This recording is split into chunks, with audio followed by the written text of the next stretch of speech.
দুই ছেলেকে ডাক্তার দেখাতে নিয়ে যাব। হাজবেন্ড বলল 10 মিনিটের মধ্যে রেডি হও বলে 5 মিনিটের মধ্যেই চলে এসেছে। আসলে আমাদের প্ল্যানিং ছিল বিকালে ডাক্তার দেখাবো।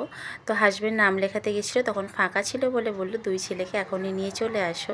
তো সেই জন্যই এত তাড়াতাড়ি করছি। আসলে হুট করে তো বাড়ি থেকে বেরোনো যায় না, আর আমার দুপুরে রান্নাও তখনও হয়নি, কিন্তু ভাবলাম যে না, ডাক্তারটা দেখিয়ে চলেই আসি। ডাক্তারখানা আসার পর ছেলেদের হাইট ওয়েট মাপা হলো, কুপন দেওয়া হলো। তারপর তো অনেকটা দেরি হয়ে গেছিলো। আসলে একটা বাচ্চাকে নিয়ে এসেছিলো, বাচ্চাটার মাথা ফেটে গেছে। আমার ছোট ছেলেরও কিন্তু ঠিক এই বয়সেই মাথা ফেটে গেছিলো। ওকে দেখে আমার সেই দিনগুলোর কথা মনে পড়ে যাচ্ছে। তো তারপর তাকে ছেড়ে দিলাম। ছেড়ে দেওয়ার পর আবার এত মুষলধারে বৃষ্টি এলো যে আমরা পুরো 1 ঘন্টা বসেছিলাম। আমাদের বাড়ি আসতে অনেক লেট হয়ে গেছিলো।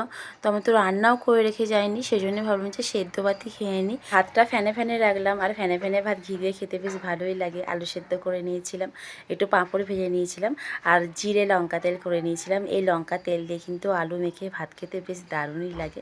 তবে হ্যাঁ, দুপুরে গরম গরম ভাতটা কিন্তু বেশ ভালো লেগেছিলো।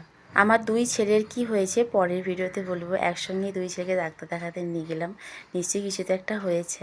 তো দেখা হচ্ছে বন্ধুরা পরের ভিডিওতে। এখনের জন্য টাটা।